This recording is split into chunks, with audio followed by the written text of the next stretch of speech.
कि आमिर ज़िया साहब, एक तो ये बताइए कि जिस तरह से पीटीआई की तरफ से रीसेंट एक सॉफ्ट सांस दिखाई दे रहा था, हमने देखा कि उमर अयूब साहब ने कहा कि चाहे इंसान हो या फरिश्ते हो हम बात करने के लिए तैयार हैं, और साथ साथ एक कमेटी भी तश्कील दे दी 5 मेंबरान पर मुश्तमिल के वो बातचीत करेंगे।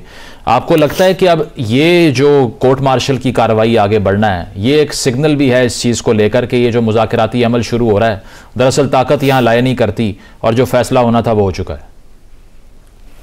ये यकीनन एक बहुत सख्त सिग्नल है और वो पीटीआई को जो है अपनी स्ट्रेटेजी और अपनी असेंबली जो है रिव्यू करने पे मजबूर करेगा, क्योंकि ज़ाहिर पीटीआई में मैं समझता हूँ कि बड़ी पार्टी उस पर कई ट्रेंड्स हैं।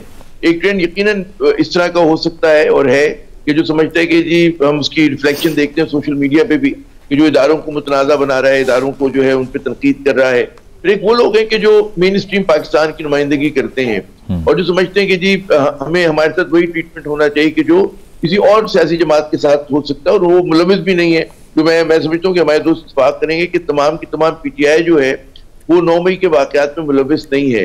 उसमें बहुत सारे लोग ऐसे हैं और होंगे कि जो जिनका कोई लेना देना नहीं होगा। अगर ये कोई साजिश हुई है तो बहुत ही फ्रिंज एलिमेंट, एक छोटा सेल जो है उसने साजिश की होगी और जो कुछ हमने उसका नतीजा देखा वो देख लिया और उसका फिर खमियाजा जो है पीटीआई ने भुगता है। और यहाँ पर ये बिल्कुल इस बात की हमें सोचना चाहिए और पीटीआई को तमाम सियासी जमातों को कि अपने इदारों को मुतनाज़ा बनाना, उनके इस तरह की तनकीद करना जो होता है, एक तो खुद पाकिस्तान के लिए अच्छा नहीं है, उन इदारों के लिए अच्छा नहीं है, फिर लेकिन आपकी अपनी सियासत के लिए भी अच्छा नहीं है। तो यहाँ पर एक तमाम लोगों के लिए एक मैसेज है। लेकिन आमिर ज़िया साहब, वो सोशल मीडिया का क्या करें? पीटीआई की अपनी लीडरशिप कहती है कि हमारे भी वो कंट्रोल में नहीं है, वो बाहर बैठ के ऑपरेट हो रहा है, तो बयानिया तो वहां से आता है। वो बिल्कुल आपने सही कहा और एक तरह से मैं समझता हूँ कि उनकी जो एक मुहिम जोई है या उनकी जो इंतहा पसंदी है उसने पीटीआई को यरगमाल भी बनाया हुआ है। अच्छा, क्योंकि उनकी जो मेन स्ट्रीम क़यादत है वो जेल में है, वो टोन सेट नहीं कर सकते। आमिर साहब, हायरार्की सेट क्यों नहीं होती पीटीआई में? मैं आपसे पूछता हूँ, पीटीआई में नंबर 2 फिर कौन है? बैरिस्टर गौर साहब हैं, बुशरा बीबी साहिबा हैं, अलीमा खान साहिबा हैं, गंडापुर साहब हैं, कौन है इन सब में से? इसका जवाब तो पीटीआई को देना चाहिए, लेकिन मैं ये समझता हूँ कि जब भी पार्टी मुश्किल में होती है ना, चाहे वो पीपल्स पार्टी अपने दौर में हो 70s के अंदर और उसके 80s के अंदर, या नून लीग हुआ था 99 के coup के बाद, तो उसमें इस तरह की कंफ्यूजन नजर आ रहा होता है क्योंकि क़यादत जेल में है, क्रैकडाउन हो रहा है। यहाँ पर जाहिर है कि जो समझना चाहिए हमें कि भाई इख्तियारात कायदे के खिलाफ उमर अयूब के पास जिम्मेदारी जाती है, मिनिस्टर गौहर के पास जिम्मेदारी जाती है, जो लोग उनके फ्रंट लाइन पे हैं। जहाँ तक उनकी बेगम का ताल्लुक है, उनकी बहनों का ताल्लुक है, असूली तौर पे तो उनका कोई सियासी रोल जो है, हमेशा तो पीटीआई ने इस बात पे फख्र किया है कि नेपोटिज्म नहीं है। तो मेरे ख्याल में उसी चीज कायम रहना चाहिए। इनकी जो सपोर्ट बेस है वो यही मिजाज रखती है। बिल्कुल बुशरा बीबी साहिबा को हक है कि अपने शौहर की रहाई के लिए बात करें, जद्दोजहद करें, कोई भी कर सकता है, उनकी बहनें भी कर सकती हैं बतौर एक रिलेटिव के, लेकिन सियासी किरदार होना मेरे ख्याल में उसका नुकसान ज्यादा होगा पीटीआई को।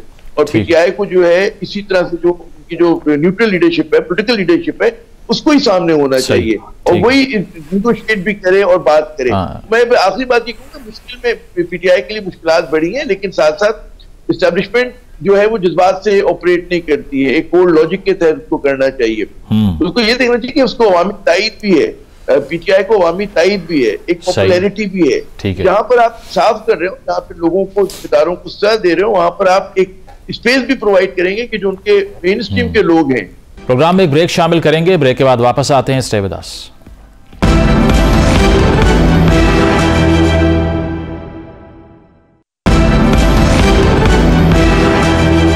वेलकम बैक नाज़रीन, पैनल हमारे साथ मौजूद है, डिस्कशन को कंटिन्यू करते हैं। राना साहब, आपकी तरफ आऊँगा। ये जो लास्ट कार्ड है, इसको ज़रा अगर एक्सप्लोर करें तो सिविल नाफरमानी की तहरीक की बात हुई और इसके ऊपर शेख वकास अकरम ने कहा कि इसके पहले फेज़ में अवाम सरकार से कोट एंड कोट बेजारी का ऐलान करेंगे, ओवरसीज़ पाकिस्तानियों को कहा जाएगा पैसे ना भेजें, और फेज़ 2 में बिल भी जमा नहीं करवाएंगे।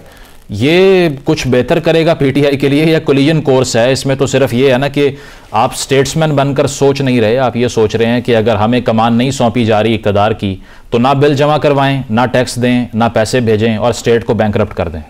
ये मतलब है इसका? स्टेट्समैनशिप वाली यानी मुदब्बराना किरदार वाली कहानी तो छोड़ दें। बात असल ये है कि ये फ्रस्ट्रेशन का इजहार है, गम गुस्से का इजहार है। जैसे कल खान साहब ने कहा कि 26 के बाद रिएक्शन क्यों नहीं आया, हमारी पॉलिटिकल क़यादत का। उनकी फैमिली ने कहा कि पंजाब से लोग नहीं निकले, बैरिस्टर गौर कह रहे हैं निकले हैं। वो आमना सामना हो गया कि वो फिर खान साहब का गुस्सा भी सामने आ गया। तो ओवरसीज़ पाकिस्तानी बहुत अच्छे हैं, हमारे और आपकी फैमिली के मेंबर से भी बाहर हैं लोग। मुझे बताएं कितने लोग हैं जो हुकूमत पाकिस्तान को पैसा डोनेट करने के लिए भेजते हैं? यहाँ आज आप कहते हैं हम आपको वहाँ से ज़्यादा प्रॉफिट देते हैं, सारे डॉलर अकाउंट में पैसे भेज देते हैं, या वो अपनी फैमिलीज़ को, अपनी इन्वेस्टमेंट्स को, जो किसी के लिए खैरात कर रहे हैं, चंदा कर रहे हैं, माहाना बुनियादों पे, सालाना बुनियादों पे, वो अपने इन्वेस्टमेंट्स की किस्तें पे करते हैं। बस इससे ज़्यादा नहीं है ओवरसीज पाकिस्तानियों का ये कंट्रीब्यूशन। जाहिर है कि वो है, वो ओवरऑल कंट्रीब्यूट करता है इकॉनमी में, लेकिन वो इंडिविजुअली भेज रहे हैं, वो कोई इदारा जाती बुनियाद पे नहीं है। वो तो फिर शौकत खानम को भी दे रहे हैं, वो कई और फलाई ट्रस्टों को भी दे रहे हैं, इदारों को पैसे दे रहे हैं, तो फिर वो किसको रोकेंगे, किसको नहीं। और बिलों वाली कहानी, ये बिल्कुल इनकी पॉलिटिकल पार्टी भी नहीं कर सकेगी अमल दरामद, अपनी MNA MPA नहीं करेंगे कि हम बिल नहीं देते। नहीं, वो राना साहब वो रेहाम खान साहिबा ने बताया कि 2014 में जब ये ऐलान हुआ था ना कि बिजली के बिल जला दो, तो उन्होंने ये कहा कि उस वक्त बनीगाला में सोलर लगा हुआ था। तो आपको लगता है कि ये फिलहाल जो जिस नौयत की कॉल दी जा रही है, इसका तो और अग्रेशन ये इनवाइट करने वाली बात है ना, कि अगर आप ये कह दें कि सिविल नाफरमानी, और दूसरी चीज़ ये कि क्या पार्टी मुतहद है इस टास्क पे? सारी PTI चाहेगी कि इसी तरफ जाए सब कुछ?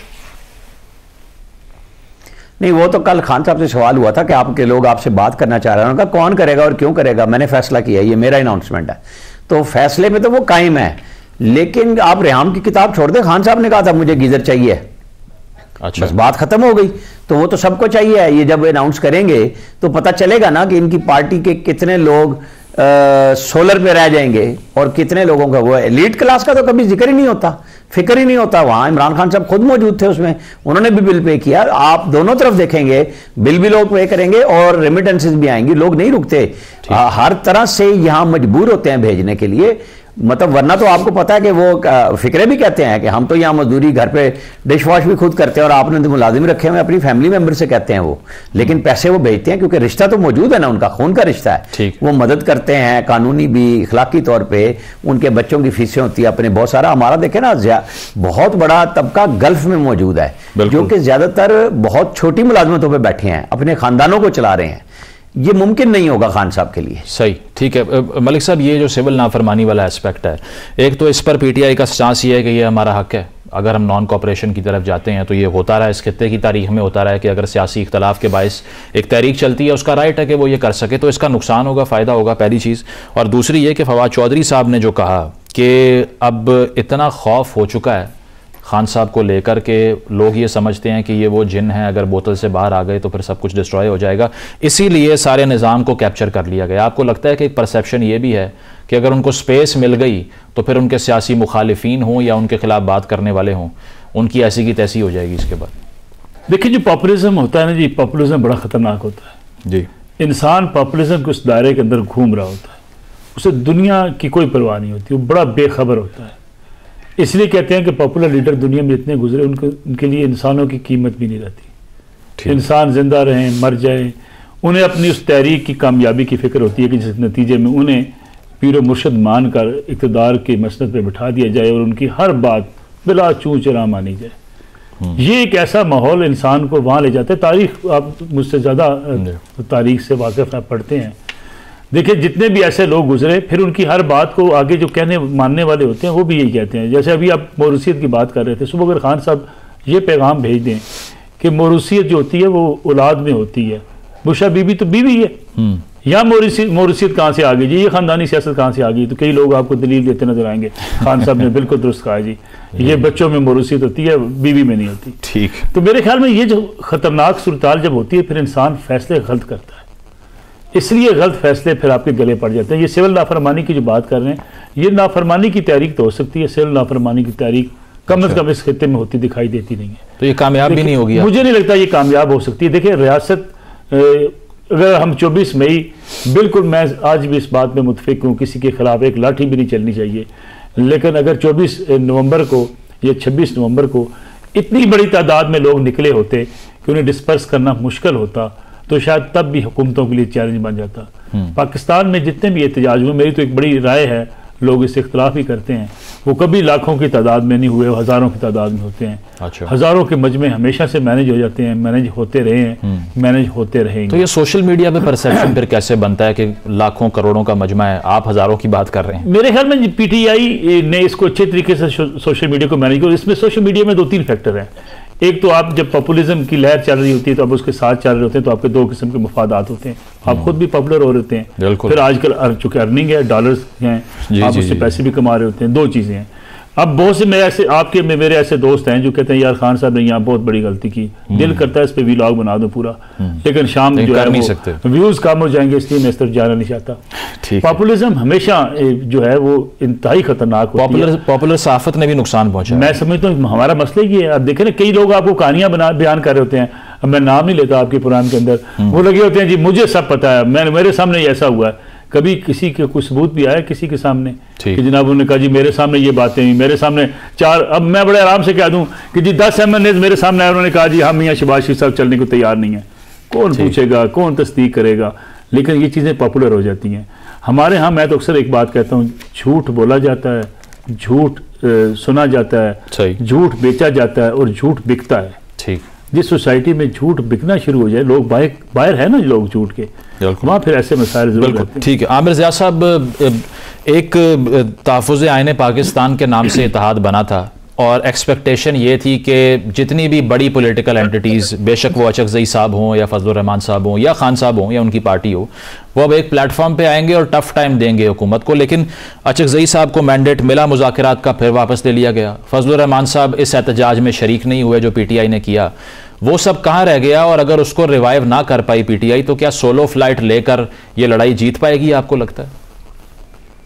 PTI का जो एक बड़ा मसला है कि उसकी मकबूलियत अपनी जगह, लेकिन उसका असल चैलेंज ये कि वो एक मुत्तहदा महाज बनाने में नाकाम रही है, या वो कहते हैं ना फिर सोलो फ्लाइट पे चली जाती है। और जाहिर है कि पाकिस्तान में जिस तरह की हमने देखा है कि तो ताकत पे गिरफ्त है, पावर पे गिरफ्त है, तो हमारे जो भी पूरा शराब किया है, उसके लिए आपको ब्रॉड बेस अलायंस की जरूरत है। और जब आप ब्रॉड बेस अलायंस बनाते हैं तो उसमें बहुत सारी चीजें डाइल्यूट भी हो जाती हैं, जो हम अभी बात कर रहे थे कि जी सिविल नाफरमानी की, तो ये आप गेज करते हैं कि जी अगर हम ये चीज लॉन्च करेंगे तो उसका वाकई हम कामयाबी से हम हमकिनार होंगे या इसका हमें नुकसान ज्यादा है।